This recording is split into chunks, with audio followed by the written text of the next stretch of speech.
You only get one shot at life, and as I say to everybody, especially young cyclists, you only get one shot. This is not a rehearsal. Give it your best shot. You might fail at becoming a world champion, but you'll be a better person because you've enjoyed cycling.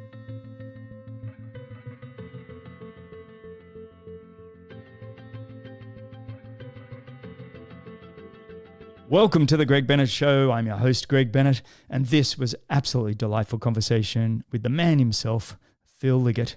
If you don't know who Phil Liggett is, well, you probably haven't watched any endurance sports or any Olympics for the last 50 years, especially if you're in the US, Australia, or Britain. His voice has just carried so many sports, so many champions across the line for 50 years plus. An extraordinary gentleman, somebody that I adore and feel so fortunate to have on the show once again.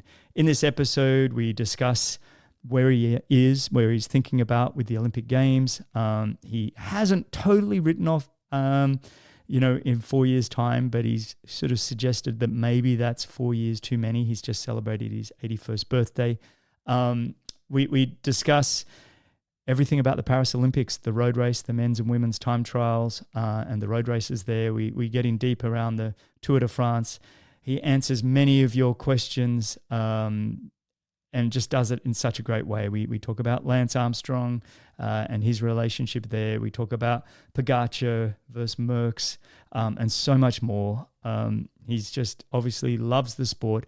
We end by talking about his philanthropic work with the Paul Sherwen Project and his work with the Rhinos.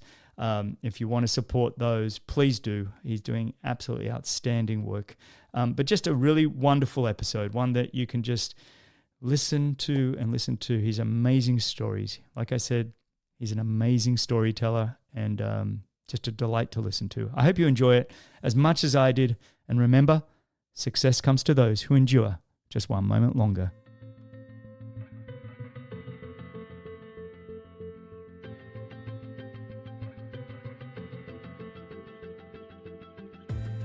All right, today's guest is nothing short of a living legend. A man whose voice has not just narrated the world of cycling and the Olympics, but has woven them into the fabrics of our lives. He's the voice of cycling, but more than that, he's a masterful storyteller whose words have carried the weight of history, the triumphs, and human spirit. His voice is both compelling and soothing, and is just a steady guide through the most iconic moments in sport. After an awe-inspiring career spanning 17 Olympic Games and 52 Tours de France, he's announced that this will be his final chapter as an Olympic commentator. I'm overwhelmed with admiration and gratitude to have him back on the show. His humility and sincerity are matched only by his profound love for sport, and I consider myself incredibly fortunate to call him a friend. So without further ado, it is a great honor that I welcome back to the Greg Bennett Show, the one and only Phil Liggett. Phil, how are you, mate? Hey, good to hear from you, Greg. You should do this for a living. You're quite good. Well, it sounds like you've opened up a little opportunity. Maybe I should be just trying to jump in, and I don't know if I could ever fill somebody's shoes like yours, but mate, it really is a pleasure to have you on the show. I'll tell you what I did do, Greg, when you were talking about me not doing any more Olympics. The world took it that I've retired, and I've spent 10 days since I was on TV in Australia trying to point out that I didn't say I was retiring as of now. I just said I felt that in 4 years' time, when I'll be 85 during those Olympics in Los Angeles, I thought I didn't want to bore the people any more than I should. And who knows what condition I'll be in 4 years' time. Right now, I feel a man of 65, I'll be honest. But you still sound like a man of 65, and we still...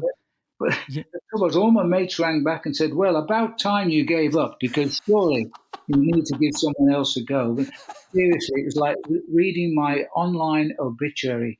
I've been inundated, and I really mean inundated, in the modern days of technology and WhatsApp and emails, and then all the television and radios around the world wanted to get an exclusive interview.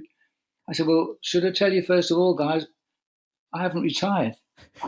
Somebody ran a headline in Australia saying, Phil Liggett retires from cycling. The legend goes. I thought, I never said that. All I said was, in 4 years' time, because Eddie Maguire on his breakfast show in Australia. Yeah. He was recording it at the Olympic Games in Paris, where I was with him. He just came up with the question, all right, mate, is this your last Olympics? You've done 17. And I said, yeah, I think it is. I think I've retired. And that was mistaken as having stopped my whole way of life.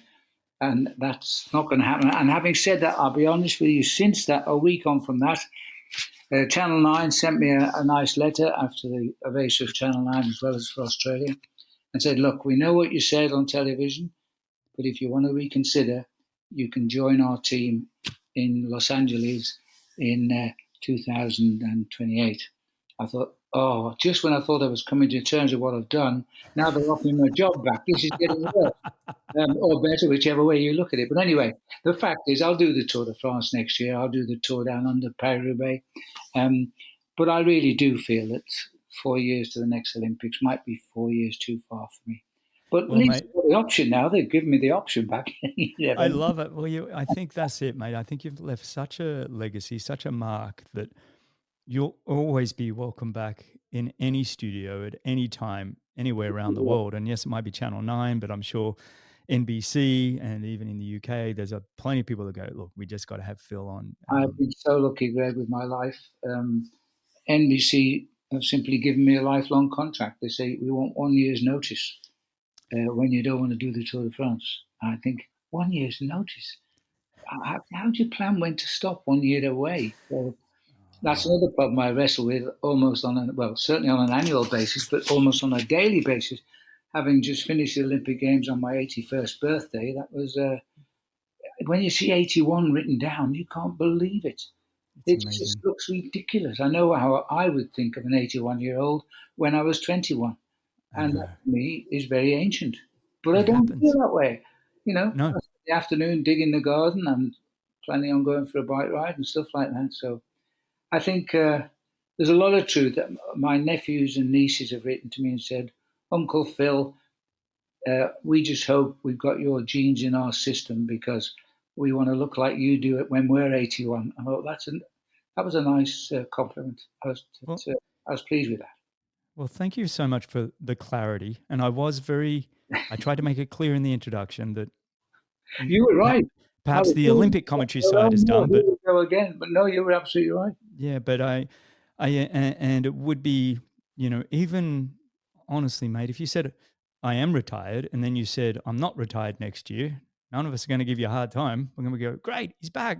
So I feel like you're in a position now where you're in control of your destiny. I think everybody loves you. Everybody wants you to be a part of the world of Olympics and cycling and everything else. And right now it's just up to you. I mean, if you love what you do and you've got the energy and you seem to me like you've got the cognitive clarity and the ability to talk and tell stories, keep going, mate. The last thing I always tell Trish that she must watch my shows, and if she hints or feels that I'm getting a little bit doolally in memory or whatever, she's got to tell me, and I'm walking out. Because I don't want that as a lasting memory of my career, Yeah, I get it. Look, we had a pact actually as a bunch of athletes, myself, Craig Alexander, Craig Walton, a couple of others in Colorado, and we said, look, if any of us start embarrassing ourselves on the performance field, the others are all going to put on suits, walk over to that person's house and just knock on the door. Nothing's going to be said. We're going to stand there and then just walk away.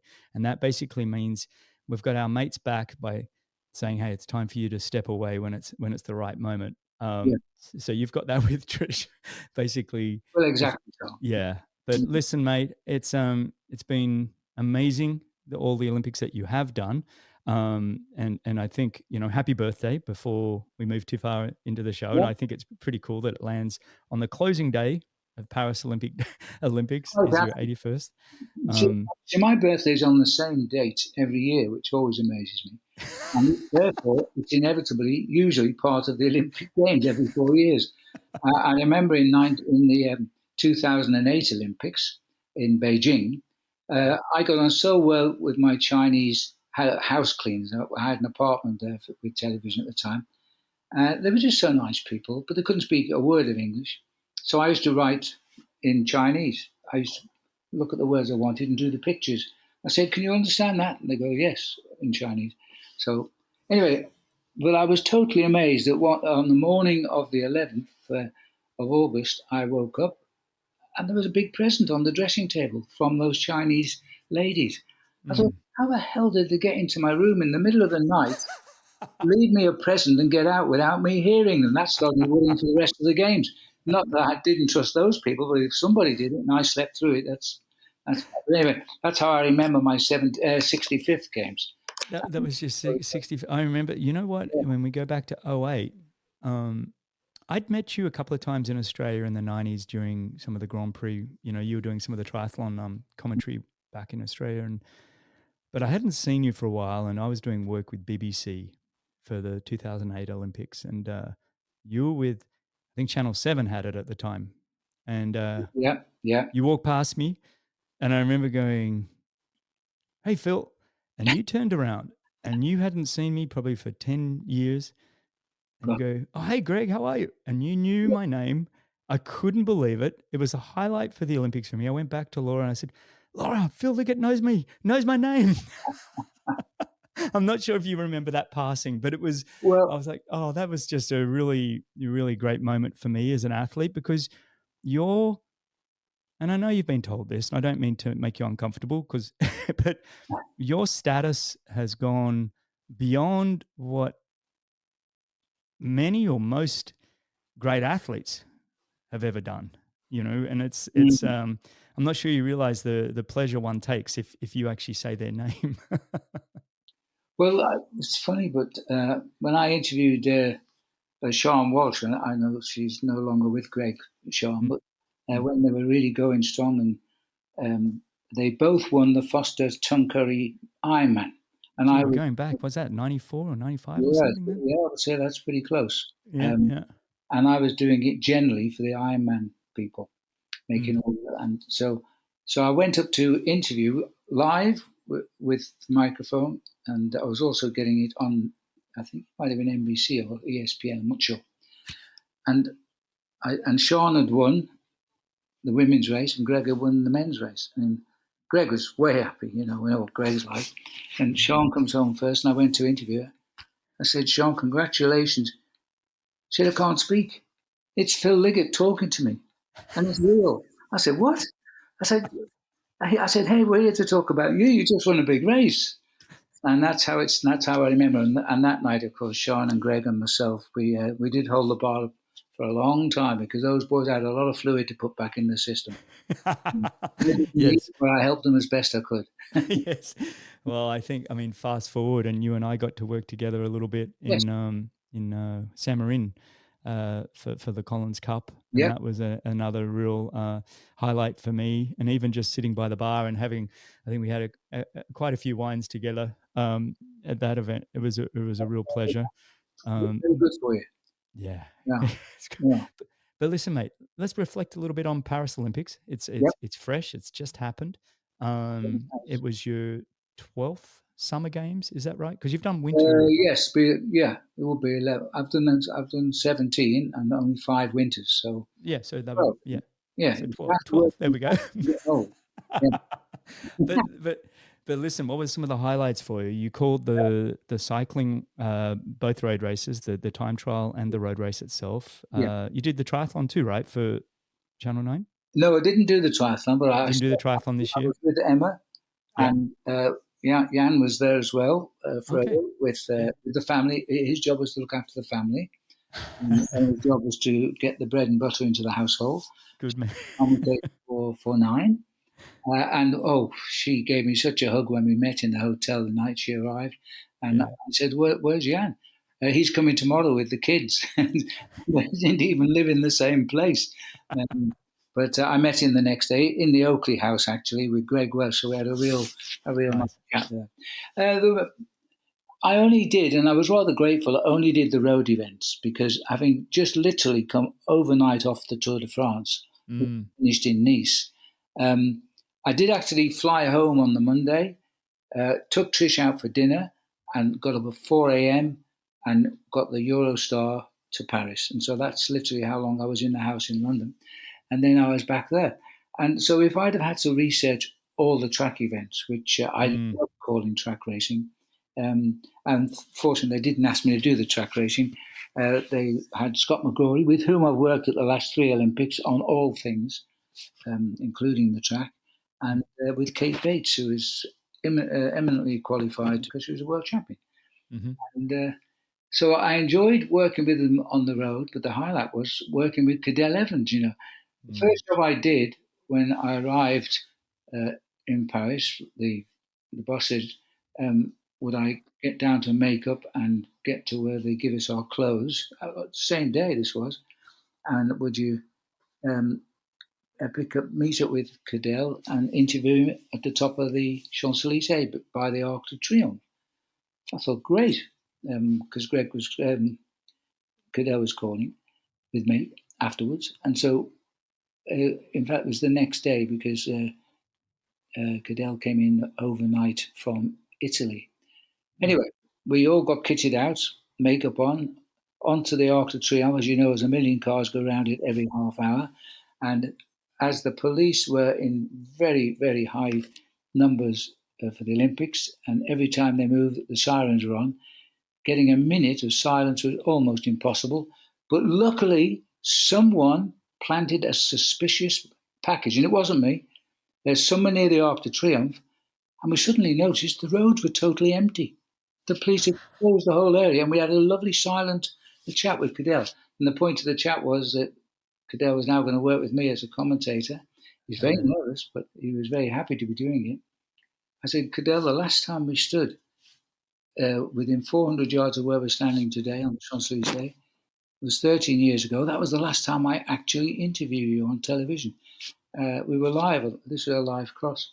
And he says, yeah. And I said, it's changed a bit, but the Arc de Triomphe still looks as though it's aging well. And brought all his memories back, and that eased him off to get him mentally ready for the commentary which started at the weekend.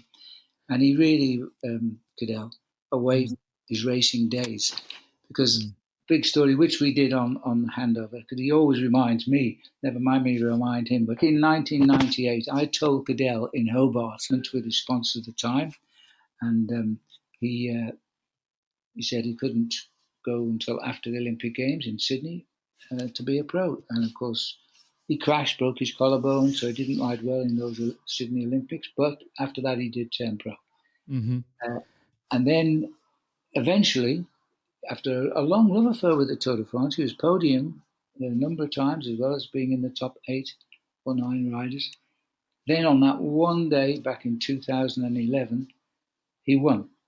And we are convinced the whole of Australia was nailed to SBS. I don't think they've had a higher viewing figure in their history before or since. Everyone was waiting to see if Cadel could pull it off. Yeah, maybe he was up against the Schleck brothers the whole time. Right. And funny enough, this year on the tour, I had a long chat with Andy Schleck as well, which was the main man meet. Anyway, so Cadel remembered, because SBS said to me, Phil, please, because I wasn't directly employed by SBS, I was working for other networks, but I'd gone off air from them, and they said, please, can you jump over the barrier and grab Cadel for a live word? So I leapt over into the crowd. They were all journalists, really, or masseurs or mechanics, and Cadel was in the middle of a scrum, and I reached out and I grabbed him by his left shoulder and whirled him round and said, Cadel, it's Phil, and we're live. Can we talk quickly? I whirled him round and he looked at me and said, it was you. I said, what was? You told me I could win the Tour de France, and I have. I said, but I didn't expect you to take 13 years to do it. And I actually said it on television. And he told me back last week, he remembered it word for word. So we had a lot in common. And That's we had awesome. a nice night out after, in between commentating, yeah. That's brilliant. And the events themselves at Paris, I mean, Remco Evenepoel was just extraordinary. Did that surprise you? Was he, No. I mean, was that you guys predicting him to do what he did? Or was that, I think he is a fantastic bike rider. Sometimes he gets a little cocky, a little overrates himself, but he won't let that stop him attacking. He's a very aggressive boy, and he pays the price sometimes. He cracks. unlike Tadej Pogacar mostly. But I think he's got such a talent. Time trialing is his strong point. And he used the time trial in the road race as well. His ability in the time trial to actually ride so well in the road race. And in the time trial, he was unbeatable. He could have walked the last 500 meters and still won. And yeah, as you know, he had a puncture going across Yeah, that was crazy, wasn't it? into Paris and had a flat tyre. With about a mile to go, wasn't it? About 2K to go? Clapping his hands at the mechanic, and I said, "Oh, he's giving him a round of applause to get the wheel over." And I was in the commentary, and it just appeared he was just saying, "You're going great." He was clapping his hands at him. What he was actually saying, come on, get it. The thing was, he didn't know, of course, the time he had in hand, but he had all the time he needed. Got his bike sorted, and he raced to victory. I love the guy. I love the way he raced his first Tour de France this year. He always believed he would be a podium. Out to himself, he was hoping he could actually win the Tour. And to get the second place, he really rode very hard to destroy Jonas Vingegaard, which he couldn't do. And in the end, Jonas destroyed him. But that's why I love the bike race, because these three riders, bringing Pogacar in as well, are so aggressive with each other, and they are streets ahead of anybody else at the moment with their talent. But they race each other. They just go to the best of their ability, and if they blow, they blow. Yeah, they give it all, don't they? They really go for it, and they go for it when you almost don't expect them to. Like it's almost, we would have said it wasn't smart. Watching, excuse me, Pogacar attack several times. You're like, well, you really don't need to be doing this. And he didn't need to. I mean, in the Tour of Italy, which he won, he did the double this year. In the Tour of Italy, the riders were reportedly saying, why doesn't he give someone else a go to let someone else win? Because he doesn't need to win the stage. He could go for second or third. And that's because he's Tadej Pogacar. He's a winner. And I don't think he shouldn't. He can do it. Not if he can beat them. He just wants to see if he can win 5 stages. He's not thinking of beating the riders who are up his backside, No, I love it. I once talked with Alan Piper, who was one of the early mentors of that day, and Alan said, "Mate," he said, "you ain't seen nothing with this kid yet. He is way out different to anybody else you'll ever meet. This kid just loves riding his bike. So he doesn't think." And he said it many times on television, even on this current Tour de France just passed. I didn't know I was going to attack there, but I thought, this looks a good place. I'll give it a go and see if anybody comes. You always see when he attacks, he gives you the good knock, then he looks over his shoulder to see if there's any progress from the riders in the peloton. And if there isn't, he'll give it another go. And if there is, he might just drop back and try again later. No, I love his style of racing. I wouldn't like to race against him, mind you, because it's very annoying. But I do love his style of racing. And the boys, those 3 guys always shook hands when they crossed the finishing line. Always. They'd given their best, each and every one. Then they said, well done to each other. Pogacar didn't race the Olympics, did he? He pulled out right before. No, one of his teammates said that he was tired from the Tour. Says, had his girlfriend been selected, and she was far and away the best Slovenian rider, by the way, she won the national titles in June this year by 10 minutes and 43 seconds from the second rider. And the second rider got selected, so something funny going on there. Okay, so there was maybe a little bit of boycotting, maybe. The rider who was talking to me said that he was tired, he said. But he said, had his girlfriend been here racing, he would have ridden, for sure. He was happy not to. Yeah. And what about what about Grace Brown? What am I time trial about the Olympics? So the first gold medal was for the women, and the first gold medalist was an Australian. And the first commentary that grabbed all the airtime, which was myself and Scott McCrory and Cadell Evans out on point and Sophie Smith. And it was just magic. That got those games off to the best possible start for the Aussies. Didn't they? The Aussies did really well, by the way. I know there's a lot of Americans, a lot of Brits. I know you've all done very well too, but for me as an Aussie, we'll celebrate the Aussies. They did a great job. 18 gold medals, which was maximum for them. That was a knockout Olympic for them, and that all started with the terrific gold by. They got a lot on the bike, actually, Phil. They got the men's team pursuit, and they got the BMX as well. On the track, but they got BMX was fantastic. They Yeah, they were always challenging, and they got a few bronzes thrown in there as well as the yeah, gold of yeah. Quincy. And I'm not sure they didn't get a silver. I think they did. I didn't follow the track so closely because I wasn't there. No, But no, mate. But look, I love the Olympic Games. I thoroughly too, and enjoy them. it's easier to win an Olympic Games medal than it is to win a World Road Championship medal, Oh because, yeah, in fairness to everybody, the country are restricted in their entries, of course. and all the countries who wouldn't get into the Worlds Yeah, do get a ride for the nation in the Olympics. So, yeah, half the peloton are nowhere like the standard of the stars of the world of cycling. yeah. And this has been a year of progress for Africa.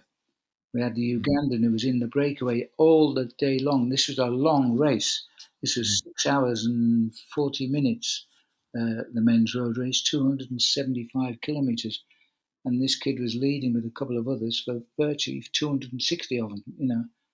It was yeah. it was a great race. So after what Biniam Girmay has done for Eritrea, watch it now. And South Africa also got the bronze medal, first time in the history in the mountain bikes. Alan Haddersley, I think his name was. Yeah, that's right. That's right. You don't call the mountain biking. Have you called the mountain I biking have before? in the past, but no, I didn't call it this time. They kept me purely for the road, and Yeah, yeah. as I say, I was very happy. But No, it becomes a lot when you start stacking up events, and have to call well, you've so got many that events. time. See, Scott McGrory, who has always been my co-commentator at the Olympics, the last 4 games since London, and we always did all of the events together.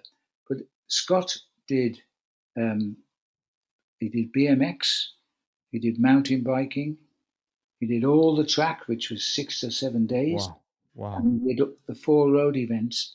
And keeping up with what's going on and getting all those facts together before you go to the commentary Oh, is a lot of work. And with the Tour de France running for the 3 weeks up to the end up to butting up to the Olympics, I didn't have time to do that. no, no, no, no, no. And you don't want to get caught.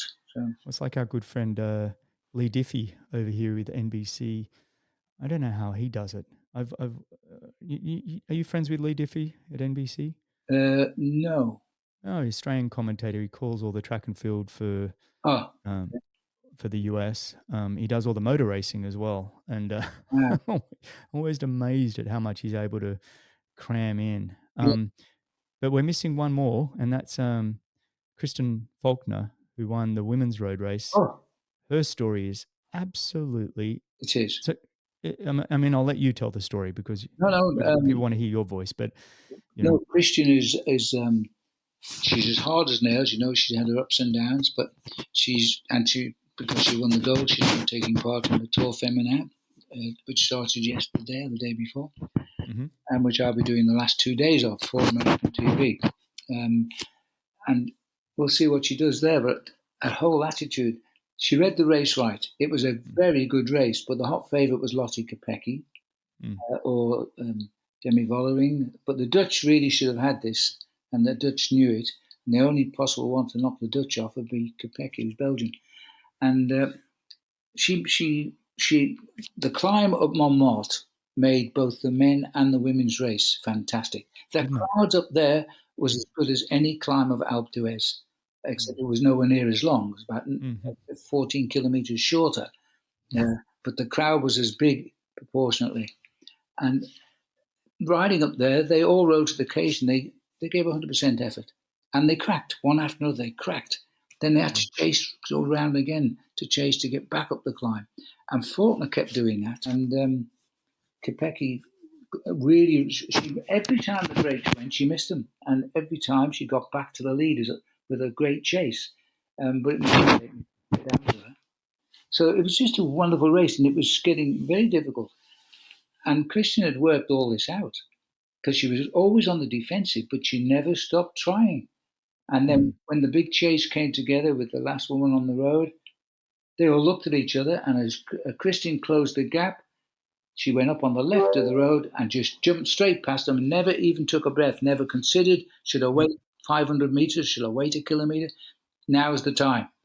And Yep. all of the three champions looked at each other. Nobody moved, and that's all she needed. She was gone.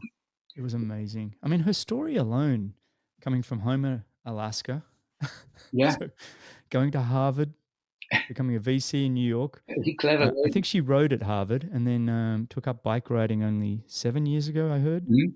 Um, and then even she got added to the road race so late when triathlete Taylor Nibb, decided she wouldn't do the road race about a month out from the games. Yeah, And so they put her in and boom, gold medal. A great story all around. And a great race to watch. I was, that last, I think I tuned in about an hour and a half to go, to be honest. I didn't watch the whole thing, but just watching her trying to chase down the leaders, and she looked really strong. She looked like she was really well prepared. it did look good, but she kept missing the moves, and I thought, well, this time she's not going to get back. But she never stopped giving up.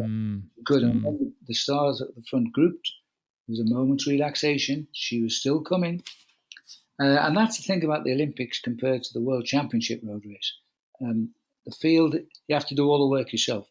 There's not usually a lot of riders around you to help, because Yeah. most countries have gone from the race, and the big stars are watching each other. And she knew it was going to happen. The quote was, "Well, I knew that once they came together, they would look at each other." That was her quote, and she wasn't giving them a chance to realise what she was going straight past. That was awesome, wasn't it? It Voss was, and Vass. How's your calling with Voss and Vass? you've got Their to names half. Voss and Vass. Yeah. Well, see, Voss was that she, and I love her. She had a hard chase to catch the survivors of the break. It was Voss and Vass. Now, it's very difficult to remember which way around the world, Hungarian girls. And Voss and Vass really worked well together, and they closed, and they got on, oh, what's going on here? And they caught the leaders now, but still Christian was to come. And it all came together, and she jumped them. I Now, love it, man. it was a great race to commentate on, a great race to commentate on. Yeah. I want to go back. Mhm. Tour de France. We're just talking about the big three at the moment, but a special character went and did something we never thought would be possible, and that was the Max Missile, which you gave him that name, Yeah. Mark Cavendish. And from what I understand, it was the first time you've ever left the booth Yeah. to run down to cheer for an athlete, a cyclist. Yeah. Is that true? And that was his 35th Yeah. individual stage win, new record in the Tour de France. You guys are obviously fairly close. Tell us about that. Well, we haven't had a long conversation together. The last time I was at the dinner with him in South Africa. A long chat there. I think it was South Africa. It might have been bloody California, actually. It might have been the Tour of California. I can't remember. It's a long time ago, because Mark lives away from where I am. But it was an impromptu situation. I saw Mark was a very early rider off, and he'd enjoyed the ride, but largely smiling to all the people. This was his farewell last time in the Tour de France, and he was heading into Nice, which is, I don't know how they got the Tour de France into the narrow streets of Nice, but they did. But our commentary position was literally on the roadside where the public couldn't get to us, and he raced straight past my commentary position with about 400, 300 metres left to ride. And so I just said to the viewers on TV, I was working with Bob Rowe, we're live. I said, I'm going to do something I've never done in my life before, so I'm afraid I won't be commentating on the time of Mark Cavendish, because I'm going out of the commentary box and I'm going to applaud his career. And I said, so I'll pass you over to Bob. And I left. I went to the barriers. I mean, my mates outside, the technical guys, thought, what on earth's going on? You come out of the box, race over something. And I leaned over the barriers because Mark raced right from the Mediterranean towards me, and there was a nasty flick to the right when he raced up to the line. I leaned over both arms and started clapping him, and he looked across and gave me a little smile and kept going. And then I went back in the box, sat down. I went back in the box silently, sat down, put the headphones on again. Bob was commentating. Then I called back. I just called the time, and then the producer said to me, they said, we've got all that on camera. I think, well, there's no camera out as far as I knew. And so they said, just do the intro, and then we're playing it in. And there it was. It was me coming out the commentary box, because they couldn't have known this, because it was an impromptu thing. I said it right then and there, just before I stood up. I thought the producers are not going to be too happy with me, but I'm going to do it. And there was a camera out there which he got the pictures of. So picture me leaning over the barrier, applauding Mark looking across at me and going on. Yeah. That was a big move because I've commentated every one of his victories. Stage 5 this year in the Tour was the big one to complete his record number of wins, 35, and I can't think it's totally unprecedented for the same commentator to commentate on the same guy in the same event when he's won every stage, 35 stages. You know what they did in Australia on SBS? Because I was down in Australia actually, and they were doing a great job. And they have Yeah. a really nice 1 hour package in Australia between 5 and 6 p.m. on SBS Oh, okay. during the Tour de France. It was really, really well done actually. Mm. And so what they did is after Mark crossed the line, they then and we miss your voice. So when we it's funny, you're so used to watching the Tour de France with your voice and your insights that it's kind of that they do a great job. So I'm not knocking them, but you always feel like, oh, it's a little bit different. Anyway, they went and did a collage of the 35 wins. Wow. All of them your voice. And it was really cool. It just went for, it was just quick snippets, probably 5 seconds each, but it went for several minutes, and it was wow. I'd love to. You need to get your hand on that because it's a really good they did a really good job of chopping them up and just celebrating his 35 wins, like you said, all with your voice. It was very cool. I hadn't heard it. I didn't know, not in that detail, so I didn't know how it was done. But I had somebody said, "Hey, they've put all 35 wins on SBS of you." I said, well, I think I texted you right after. I said, "Phil, we've just listened to your voice," and you wrote me straight back. You said, "Oh yeah, I'm just heading in the booth, ready to. I think getting ready to call the next day or wherever it was." Yes. I was sat in the booth. Yeah.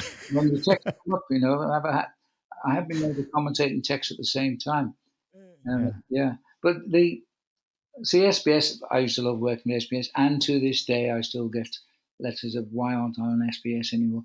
It's too complicated to go into. It's nobody's fault. Oh no! Look, it is. It's at the end of the day. It's and we're very happy with Matthew Keenan. I gave him his sort of kick-off in television, and he did a damn good job of it. I think he's brilliant. I think Matthew Keenan, big shout out. I sent him a note as well.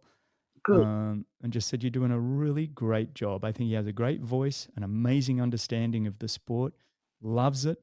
He lives it. He wrote me back and said, actually, Greg, I've started running a bit. I said, just focus on your cycling, buddy. It's the whole team is good. They work very hard on SBS. Yeah.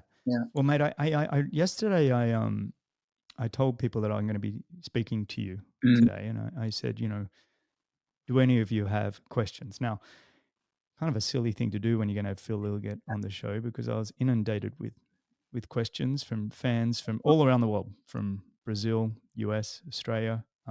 You've made quite an impact, mate. I feel that. Huh? I do feel I have, because people stop me in the street all over the world and give me their life story. Mm-hmm. And they know exactly where they were when Cadel Evans won the Tour de France, for example. Yeah. And they've followed the sport ever since. I've got a million stories from them, yeah. Well, I'm going to ask them. The first one's from a good friend of mine, movie producer, Bill Gerber, who's also been on the show. Mm-hmm. Big fan of yours. I don't know if you guys have met, but I need to introduce you guys to each other. Really good guy. And his question is a simple one. What's your favorite town in France? Well, yesterday I was doing a broadcast and I was asked what my favorite part of France was, which is the Ardèche. My favorite town. Do you know, I never even thought of that. But well, you better think quick. I am thinking quick. That's a hard one. You're probably going to upset every other town in France. There's more times than any other town, but I think probably. I think I like Pau, actually. Pau? It's down the gateway to the Alps. You know, when you get to Pau, you're either saying farewell to the Alps, Pyrenees, or you are about to go in them, because it's either the gateway or the exit from the Pyrenees, the city. And it must have been nearly 90 times visited by the Tour de France, I think. And it was there again this year, just gone.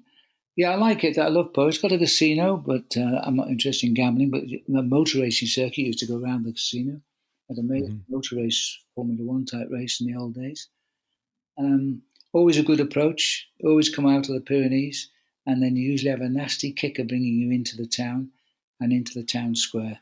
We used to have, and it was protected, and I'm just wondering why it disappeared in the last few years, the oldest outside toilet in the world, where you can go for a wee, and you go into a steel gate, which is a square, and you can see your head and you can see your legs and you can't see anything else. And it really was an antique. And I asked the French, and they said, no, it's completely protected because, that's what happened in the old days. That's what the French would do. Yeah. And we have a similar facility now on the Tour de France for all the journalists, just the same. You can be standing in a crowd of 50 people and peeing in the middle of them, but they can just see your legs and your head. It's amazing. You don't miss a beat in a conversation. You can just keep chatting, go do your When business. we didn't, we used to talk over the top of each other. Yeah. Yeah. Oh, that's brilliant. What a great idea. Why do we have to be so secluded? I don't want to miss out on what's going on. Exactly. And the finish line in Po is just over it would be 100 meters from where the toilet was. So I was talking with some of the people there and said, where's the toilet gone? Sur le toilette. And they all laughed. The locals knew it was always there, but they've taken it away. What a rat. Yeah.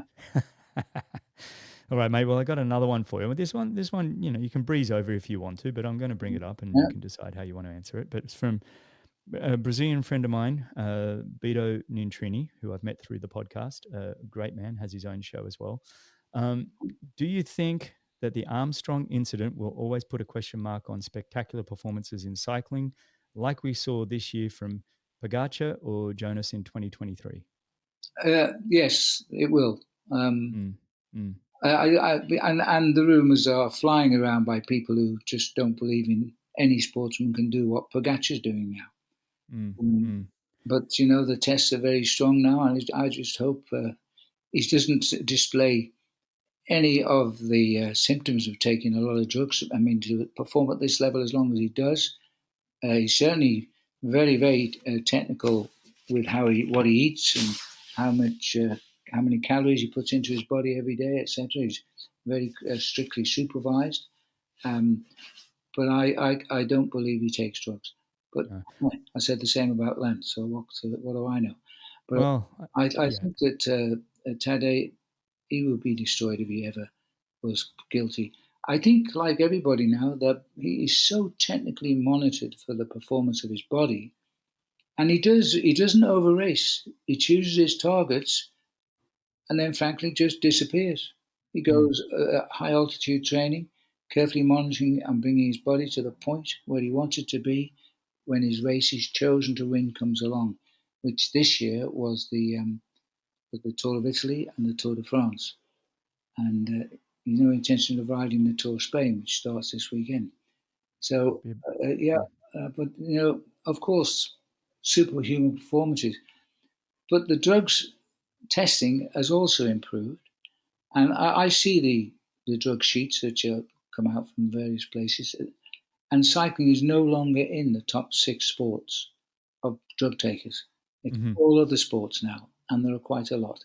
So, there's questions over the Chinese, but until somebody catches them, I know you can't say anything until they're caught. Look, you can speculate and you can have conversations if it floats your boat to do that.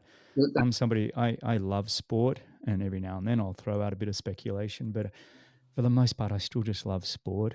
I think Rodney Wigglesworth asked on just a follow on that is, how do you think we should look back at Lance Armstrong, and should we forgive him? Lance is in no man's land. Cuts a very sorry figure for me. I've not spoken to Lance since 2011, only once on television when we were live, and he called me Paul, and that was a shame because Paul had just passed away. But no, that was nothing to do with our friendship, really. So I haven't spoken to him since 2011. He recognised what was going on, and he told his team. Now I know that he was. If they want to ride on his team in the Tour de France, then they must take drugs. Otherwise, there's no point because you won't beat the riders, and we're going to win, and we're going to do it better than anybody else. They were his words, not mine. And so but the trouble with Lance was he made enemies of everyone, everybody in the field, and they said things which they couldn't prove. He nailed them, and they paid a lot of money out in lawsuits. Not least the Times in London got fined £800,000. Boy, were they quick in for compensation with interest after he confessed, and got it, and so did everybody else. But and all the doping agencies were out to nail him because he was suing them as well. If they couldn't prove anything, they were trying to nail him on. So he was hated by everybody that mattered in the world of sport. And so when it came to the time after his confession to nail him, they just wiped the slate clean of all the wins he had. They didn't promote the riders who finished second, which until then was always the case because they'd taken and passed the dope tests. The reason they didn't promote them was because they suspected that they were also taking drugs. So they wouldn't give them the pleasure of being promoted to the win. And so there's all forevermore 7 X's on that particular section of the history box. But I think the way the world has gone, they got the revenge, the drug takers, the doping agencies and the newspapers and everything that Lance nailed them for. They got all the money back off him. He must have been incredibly embarrassed, but he's never shown it. We used to carry the numbers of, I think it was 7 former and past presidents of the United States who'd call them on their mobiles, live next door to one, and he used to go get a lift in Air Force One. If Johnson was coming back in, I think it was Johnson. And so once it all came to light, how did he live with himself? I mean, he was an A-class celebrity. He wasn't just a star performer on the bike. He was an A-class celebrity. He walked with the best celebrities in Hollywood. It's the same as like a David Beckham. He was in that He's kind of exactly era. the same as David, yes. Yeah. David is such a nice fella, and he's happy to stay in the limelight. But Lance is not allowed near a bicycle race. And knowing how much he loves the sport, because he has a podcast which apparently is listened to by millions. Yeah, it does very well. Yeah, and he does it, I think, from Aspen. George, he does, yeah. And George is one of his team. They had a fallout in the middle, but they came back, and George is working with Lance on the podcast. They have Bradley Wiggins on, I believe, this year. Yeah, I just saw that, yeah. But, I'm not interested to listen to what Lance has to say, but I know that he is very unhappy at being away from the centre of the sport. I bet. And it's all officials who felt aggrieved by what he did to them, and they got their own back. Should we forgive him? Personally, I've seen both sides of Lance, I don't know if I want my personal opinion. For me, he's not a great guy to know. But for what he did for cancer and the belief he brought about for the other people, and the fact he raised reportedly $600,000 through the Livestrong system, then that's the other side of Lance. And then I told this story the other day to a journalist. He said, "It sounds like you're defending him." I said, "No, I'm not defending him. I would never condone a drug taker, ever. But they've got to also see the other side." I agree with you. And all the people that hunted him to nail him, the David Walshes of this world, who gave his whole life to eventually nail him, and he also got hit by him on lawsuits, but he got all his money back now, because Dave was right, and I was one of the first guys to say to David, "Well, David, you stuck to your guns, mate, and you were right." Well done. He's never changed. He's also criticised me, called me very naive on and all sorts. But it's 2 persons. Yeah. Well, let's move on from Lance. I think you covered that really well. Personally, Rodney, I have forgiven Lance. I've just moved on. I don't want to carry anything. I think if he's got a good show and people are enjoying it, and he's still talking about the sport and everything else, and he really loves the sport. And he loves the sport. And at the end of the day, I don't, like you said, I do not condone it. It really fires me up. But at the same point, let's move on. Let me tell you one wonderful story about Lance. Absolutely. I did a dinner with him in Banff, in Canada. Beautiful. With the bikes. It was a 2-day ride. The assembly the night before we started riding. And the minimum they could pay to be in the dinner the night before and then with us for 2 days was $25,000 per person. Some guys paid $50,000. One guy paid $75,000. So we gave him a yellow jersey to wear on the rides. Another guy got a green jersey, etc. And then what we were doing, we sat down there and we were at the dinner and we were on tables of 10. Mm-hmm. And everybody wanted to be on Lance's table, but this young kid came onto the table and sat with us. And Lance didn't speak to him. He's not the most social person in the world, Lance, I'll be quite honest. I was sat there because I was emceeing the stage and what was going on with him. Mm. And he looks up, he says, "Hey, kid." And the little lad, he was 15, looked up, said, "Yeah, how did you get the money to sit on my table tonight?" And the kid just said, "I sold your armbands." He came from the Prince Edward Islands, about as far as you could be from Banff. And he came from Prince Edward Islands. He said, "Huh." He said, "How much did you sell?" He said, "I sold 9,000 at $1 each in the market every Saturday morning." That's not enough. It cost 25,000 a beer, said Lance. He's never a man for words. That's how he talks. Cost 25 sit with me. And the kid says, and my grandfather said, whatever I was short, he would make up. And as I was boarding the aeroplane to fly from Prince Edward, he gave me the difference. Lance was pretty impressed with the difference. So what would it be? $14,000. And his grandfather said, "This is for you, and I'm dying of cancer." Now Lance went, "Huh." So he didn't speak for ages. He just didn't want to open the conversation anymore. So he stopped. I'm sorry if you're hearing the bleeps on my incoming WhatsApps. That's okay, people. I understand. Yeah. I don't know how to turn them off. But yes, this isn't going out live, is it, Greg? It's not complaints, is it? No, just check. We're fine. My audience are used to beeps and bleeps. It's all fine. Okay. Keep going with this story. You've got us on the edge. Well, so Lance had brought with him the latest Trek Madon, which was the big bike at the time from Trek. And it was up on the stage. People were buying raffle tickets and everything for it, and they were paying a lot of money. And then I said, "Right, folks, it's time for the raffle." And so I stepped up from my table, walked across to the stair, the platform. And then Lance storms out behind me and he says, "Hey." And I leaned over from the stage, said, "What do you want?" "The kid gets the bike." "I what? What's his number?" So I got the number and I put my hand in the hat. And of course, I pulled the kid's number out. And the kid got the bike. And that was Lance's response to the story he'd heard. What a great story. Yeah. And, I know there wouldn't have been a person in that dinner who might have bought the winning ticket had I drawn it.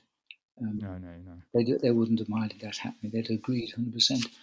And the next day he rode that bike and he rode with Lance. I was dropped, as was a number of good riders. And this kid, 15, on his new Madon, finished alongside Lance, alongside George Hincapie, when they came to the sprint at the end of the ride. It was about 50 or 60 kilometres that day, a bit further the next day. Wow. That's really cool. It was a heartbreak. But I've seen that side of Lance. Yeah. All the ones trying to nail him for being the biggest cheat in the business and telling lies, etc. They've never seen that side of Lance. Mm-hmm. So, and that's why you stood by him as long as you did, because you also know that human side. Yeah. And look, great stories. I think let's move on from Lance, because I think he's a chapter. He's definitely a chapter in your journey through your life. And in fairness, I'm very unhappy. He's never contacted me since. He never said to me, "Hey, stop defending me. I'm guilty." I said never, not once. Yeah. Not once. Well, I don't think he's that kind of a person that's going to put somebody else first. No. But look, Rodney Wigglesworth also asks, if you could change one thing about the Tour de France and cycling in general, what would it be? Is there anything that stands out to you? You might have warned me these questions, Greg. I wanted to keep them. Sorry, but crikey. Well, they came in this morning. Well, I was a no vote for radios. I actually worked on the UCI's radio panel, because at one stage I was an international commentator, and I voted no to bringing radios into cycle racing. The reason being, they're all on the same channel. They can hear each other, and they all have televisions in the cars now, so you can tell a rider, look, the UAE team, they're all at the front. There's going to be trouble. Get up there with Fred so-and-so, and make sure you go when the move comes. So you can see the shuffling all the time. The 100% argument for radios from the riders was, no, it's not the coaching. It's the safety of the riders. So we can warn them of holes, possible accidents, this, that, and the other. It's all very plausible. Sorry, I did say they were on the same channel. I don't believe they are, but they can hear the riders talking to their team managers. And then now, as you can see, there was no radios in the Olympic Games. And what a great 2 bike races they were for the public. Terrible for the riders, because if the mates just had a flat tire, they don't know. They can't get called back to help him because they haven't heard no radio or anything. And then likewise, if somebody big punctures, like Remco, then some guy says, Remco's got a flat tire or he's struggling at the back, attack now. They can't do that anymore because they don't know. So, yeah, as far as that's what I'd like to see. By all means, all riders on the same wavelength can have radios.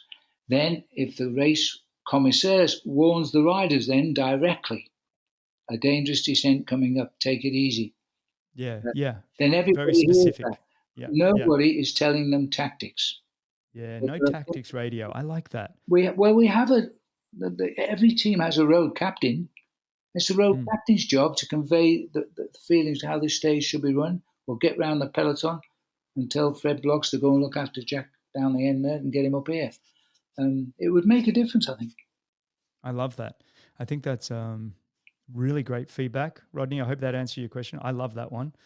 I've got one here from Luke Jones. How do you see Pogacar compared to Eddie Merckx? Any similarities or differences? There are similarities and there are also big differences.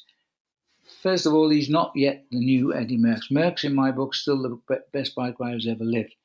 But if Pog goes the distance in his career, he will be better than Eddie in performances. What people forget is Pog chooses his races. He might have, so far this year, as I'm thinking, right, he had 14 wins, I think, already. That's big for him. Eddie Merckx used to have 15 wins before April.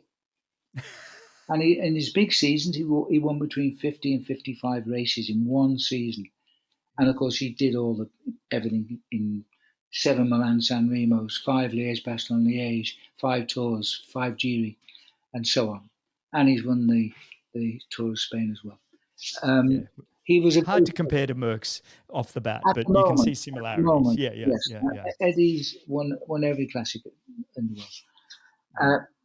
Pog, though, is a rider who's instinctive, the same as Eddie was. Eddie, though, used to go to the riders and tell them where he was going to attack. If you at this point, next lap, I'm going in. And they couldn't go with him. He was just too strong, even though he told them where he was going to attack. The Pog is a cheeky rider. He'll look at them and he will test them and he will attack. And that's a similarity to me. I once asked Eddie what his most favourite stage win was in the Tour. He says, when I rode and wore the yellow jersey and won by many minutes alone wearing the yellow jersey in front on the stage. And I was thinking about that when I saw the Pog win 3 times in yellow this year. And I thought, well away. People don't win in yellow unless they are the very, very best. Because as soon as yellow moves, everybody moves. Especially, like you said, with radios. Because Eddie Merckx was pre-radio too, right? Oh, very much pre-radio. Yeah, I mean, obviously. But I just, do you think it almost becomes a bit harder to be the Eddie Merckx these days because races can be neutralized so much quicker through radio? Well, that's one way of looking at it. Potentially, I'm not downplaying Eddie's performances by any means. I'm just Eddie was absolutely brilliant. Yeah, and nothing but admiration for him. I think didn't you retire? Didn't you have you were about to turn pro? You were pro cycling for a little bit, and then you had one race against him. Like, what? Race against him? Well, I couldn't beat him. I did race against him, but he was an amateur about to turn pro, and everybody was waiting for him because they knew how good he was. And I admired him because he had a good-looking wife and still has the same lady. Wow. And this is going back into the early 60s. And I've been to the house about a year ago, and they're lovely people. Eddie took me into the Cross's courtyard. He lives near Brussels Airport. And outside is Eddie Merckstraat, which is 80 kilometres long. And that's the Eddie Merckstraat ride. And people ride past his house. And they're riding on the Eddie Merck Street. And he goes and does the ride himself on Saturday morning with all the survivors of his original team. No way. How old is Eddie now? Eddie's a bit younger than me, but he's bloody close to my age. Yeah. I think late 70s maybe. He's either 79 or 80 now. He's close. I must look that up because I've been into for months. Anyway, so he took me across, and he's got one of those big prosciutto that makes the wafer thin slices of ham off the pig. And then he opens the door and he says, "Look at what I keep in the fridge." And he's got all these bottles of brown Belgian beer. And that's what he does. He goes out for the ride at 9 o'clock, and they come back at midday. And then the boys sit and just slice the ham, drink the beer, and talk about the times that were gone by. Oh, Phil, you got to send me an invite. You got to send me an invite to one of those rides and beer and. People have ridden on his team. I don't think anybody else knows. Damn it! So I've missed my chance. Now, I'm afraid, as they put up, unfortunately. Yeah. I love Eddie, but I've got every admiration for the Pog. I love him. I think he's an exciting rider, and I do. And he believes in himself. Totally, 100% believes in what he can do, and that makes him even more difficult to beat. For that reason, I also like Jonas Vingegaard, who I think is a little bit frailer than the Pog, but he believes he can beat him and he won't give up. That's why he cried towards the end of the tour, because he suddenly realised he couldn't beat him. We got some good years ahead of us in cycling with this new generation. Oh, absolutely. I think it's and Evenepoel's the same. There's others on the way too. Yeah, absolutely. Yeah. So it's a new world now. And it is a new world. It's a new generation. You know, it's like you've done these 52 tours, and you've now crossed probably 3 or 4 generations, of cycling. Now you're seeing the next young guard. It's very cool. Now it'd be remiss of me to I wanted to discuss how's your work with the Rhinos in Africa. That's going good. Paul Sherwen and everything else that you're doing. Let's take a moment to just discuss how all that's going. Everybody knows the story of Paul. He worked with me for 33 years. I brought him into television. We became Siamese twins. We were joined at the hip. We did everything with instinct and always together. And together on TV, Paul is still so sadly missed by the fans. They're always writing to me and telling me this happened, and you and Paul signed this picture in so-and-so world for me, whatever. And so, that we formed the Paul Sherwen Project.com, if you want to know the whole thing. And NBC have been big supporters of it. So each time we cover the Tour de France, NBC allows us to make a small video of the progress. And within minutes of putting the phone up, we've taken $10,000 from the public because they've liked what they've seen. And that money goes to the people of Karamoja in Uganda. And so that's going on. We now, since we formed the project, which I think is going just over 3 years, might be 4 years now, we've given $500,000 to the people of Karamoja, which is a tribe that lives below the poverty line. 80% of it lives below the poverty line. We have built them a jewel in the Ugandan crown. We built them a beautiful school called the Matani Vocational School for Women. It is for women. Women who are not young women, they're up to about 27, 28 years of age is the highest age. And they leave that school trained in everything you'd expect a woman to know things about, hairdressing, making clothes, pastry making, and stuff like that. And everyone has walked into a job, and 100% of employment is awaited for them when they've left that school. And so we feel very proud. And this year I went to visit the school in February, and I was in tears because when they opened the big gates, which are big gates, a bit like Buckingham Palace, and they opened the gates, and in the distance, about, 250 meters away, I could see these large letters. And I said, "Does that say Liggett Hall on that room over there?" And they were all smug faces in the car. They knew, of course, I didn't. And I burst into tears because there was Liggett Hall. And it was the main assembly room where I dedicated the school next day with the local bishop and the whole governors, all the governors of the school. And they never stop smiling. This is a big thing for them. And then I did a little video. I said, well, it's just like the old days as far as I'm concerned with Paul. He always sat on my right. Now to my right is the Paul Sherwen block. And here I am standing in front of Liggett Hall. So we're still together. And the people of Karamoja they made me an elder, which was a very emotional ceremony. They gave me their national costume, an ostrich feather, and the talking stick which you hold because I talk too much, and a little stool which you can put on the floor and sit on wherever you're walking because you're old. You can put your stool on the ground and sit down. And I never met nicer people in my life. And they all want me to go back, but it's a long way to Uganda. But we've seen Paul will not believe, and now the riders are starting to come out. And we had the Ugandan kid in the Olympic Games ride so well. Paul would have been out of his seat commentating about him. Had he been with us, yeah. So that's really good. The Rhinos, that's a separate charity, and that's also over the moon. Trish does most of the paperwork for that, and it's 24/7 these days. But we have so many visitors we take now to the Eastern Cape in South Africa. They were guaranteed to see rhinos because we've got them there now. And the rhinos where I live, we just released, I think they keep it a secret, but I think they've released 30 rhinos, and those rhinos are totally wild. They can walk to Mozambique, Botswana, Zimbabwe. They tend to stay where the bed's buttered, which is not too far away from my house, but they can go where they like. But we make sure they don't get shot. And we've got very, very good, but it costs millions of rands for all the security. And where do people go to? What's the website for that one? That'll be it's Kareka, which is Kariega. So it's KarekaGameReserve.com, I think. And we run trips there. They're very small, terrific trips. Only I think it's Trish does it all, but I think we have a maximum of 15 people each time, and we've never once advertised it.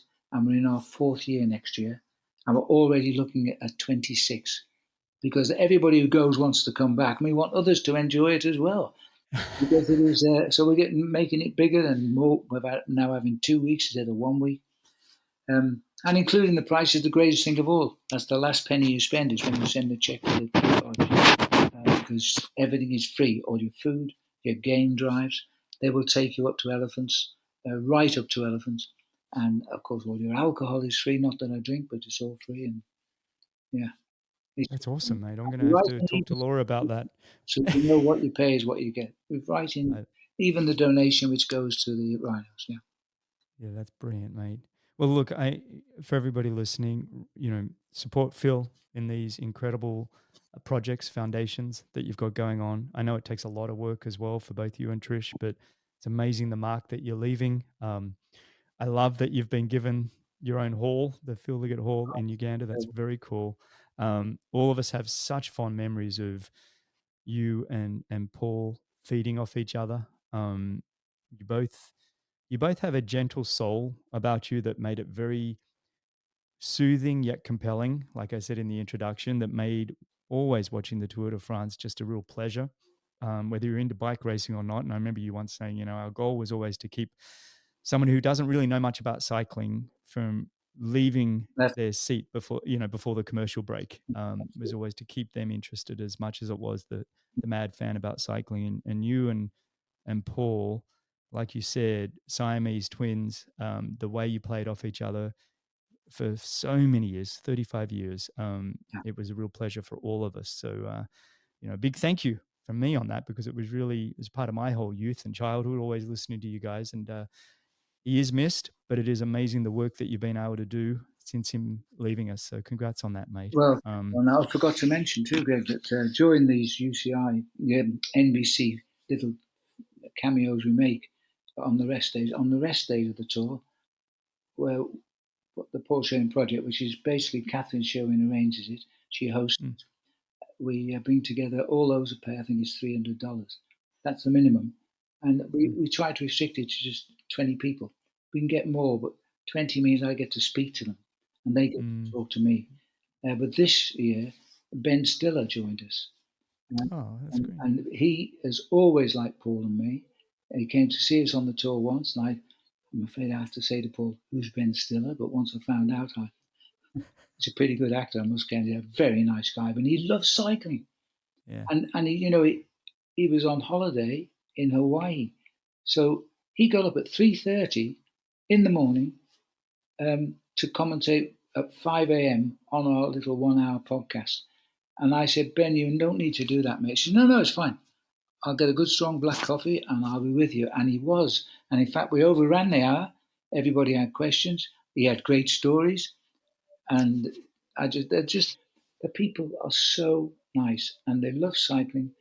I'm delighted they like Paul and me, of course. But the stories they tell me is every bit as passionate about their stories as I am about mine. Yeah. It's a great community of people, isn't it, mate? So, you know, I think that's just it. And I think you gravitate great people around you, because you're sincere and you're very humble, which is always a pleasure to be around. But look, let's start to wrap this up. But because I know, you're heading off to do some more. You got the women's tour this weekend. You're doing the final couple of stages, as you Yeah. mentioned. What else you got coming up this year? What do you got? Is this year still packed, or are you giving yourself a No, bit of a break at all? no. Once I've done the women's tour, it'll be my last commentary till January. Oh, And wow. because I Okay. always reserve it as we go into the off season. I don't do the worlds anymore. So I will go over to well, Trish is dancing in the National Dance Championship, so that gets a priority the first week in November. She's the Right. oldest competitor, and she almost podiumed last year, so we'll see. She's been a competitor, as she has been all her life. She won't give up easy, doesn't care about the fact that some of those women are 18 years. She's the oldest by 18 years. That's awesome. So, and she wins a lot of competition. Anyway, so once that's done, we shift over to Africa, and we stay there till the end of December, and then we start again. Fly across to Australia in January for the Tour Down Under and the Cadell Evans, and then we'll see what the rest of the year brings. Move on to the tour and so on. Mate. Well, listen, Phil, I just love our chats. Whether we're recording or not recording, it's always We're just not a pleasure. recording. This is a disaster. This has been brilliant. It's just, look, I am a fan of yours. I'm a friend of yours. I've always loved your work, and just you spending time when I know before we hit the record button, Trish was in the background. I said, "How are you, Trish?" Yeah. Basically, you've gone Tour de France, Olympics. She went to Poland. You're basically passing each other in the night to some degree. And I said, "Well, isn't that just normal?" And she said, "Yes, this is it." And you guys are incredible. So, Well, mate, you only get one shot at life, and as I say to everybody, especially young cyclists, you only get one shot. This is not a rehearsal. Give it your best shot. You might fail at becoming a world champion, but you'll be a better person because you've enjoyed cycling. Well said, mate. Yeah. Well said. I love sport, and yet I wasn't a sports person. There was no. Well, you were a cyclist. Well, yes, I became a cyclist, but that was the only because I could ride a bike and I couldn't play cricket, rugby, football. You name it. Any of the ball I couldn't play. I can't swim to this day, so I never jump in the water. It's just as well because triathlons weren't on the curriculum when I was starting out as a sports person. And I love triathlons, which is ironic, but I would never have taken part in them because I can't swim. No. But you never played football growing up? Yes, I scored one goal. It was 4:00 on a Wednesday afternoon. I was still at my senior school, and the goalkeeper had gone home. So I kicked it from the centre spot. The ball and slip off, but the referee hadn't blown the whistle, and a ball went the full half of the pitch and through the centre of the goalpost. Oh, I love it. That's the only story I have on football. Well, that's all right. That's a David Beckham special, mate. I remember he kicked it from halfway once over the goalie's head. He had a goalie, but David's parents lived just literally down the road here. And David's I've just finished the just finished his documentary on Netflix. Wow, what a great It's great. series that was. But he's a super guy, and of course his wife Posh, she Yeah. actually originates for 3 miles from us. Yeah. Oh, seriously. I used to see them in the restaurants, and I Yeah. remember the first time I was in a lovely Chinese restaurant, which was part of a golf club, and I said, "Do not look round to Trish, but you won't believe these two coming in. They're in fancy dress. They look like David Beckham and Posh Spice." Well, they were, and Posh was a bit annoyed because all the young kids they were only going to Davy for the autograph because he was the football star. Well, he was pretty much a mega I stayed out of star. it. I I mean, didn't want to start. seriously. Yeah, I mean, they were the biggest thing in the world there for quite a period of Oh, time. The two unbelievable. of them. Unbelievable. I remember Posh saying once, he might be famous, he said, but I earn more money than him. Maybe at the time. Yeah. I think Where we stand now, I don't know where they stand, but anyway, yeah, still nice, normal people, as you saw on that documentary. oh, very much. Yeah. I love, Yeah. family values, all of that. It was great. Well, Phil, all the best to you and Trish. Yes, Greg. Let's stay in contact, buddy. Oh, please. Maybe Go, maybe we can go do make some this work the together last again at interview. some point. Well, you can make it the last interview, but make sure you chat to me. It's not going to be the last, mate. Okay. I also want to do some work with you again. I just wrote NBC and said, hey, I Ah, wouldn't mind doing some work with you for LA and Brisbane Olympics coming up. that's a good idea, isn't it? Yeah, well, we'll see. It's a long way Well, off then too, I'll be mate. going to LA. But it would Yeah, be well, nice to top and tail 40 years of LA. that's, Because there you go. I worked for the BBC in Los Angeles when it was at Mission Viejo. Yeah, And there you go. That's a nice, I was so yeah, they never asked me back. But there we are. I think you should reconsider and come back for that. Oh my goodness. Ah, All right, right. mate. Good. You're the Lovely to best. chat with you, Greg. Yeah, you too, Phil. Stay on the line, buddy. For everybody else, you can find all the show notes, timestamps, and everything else at bennettendurance.com/media. All right, cheers.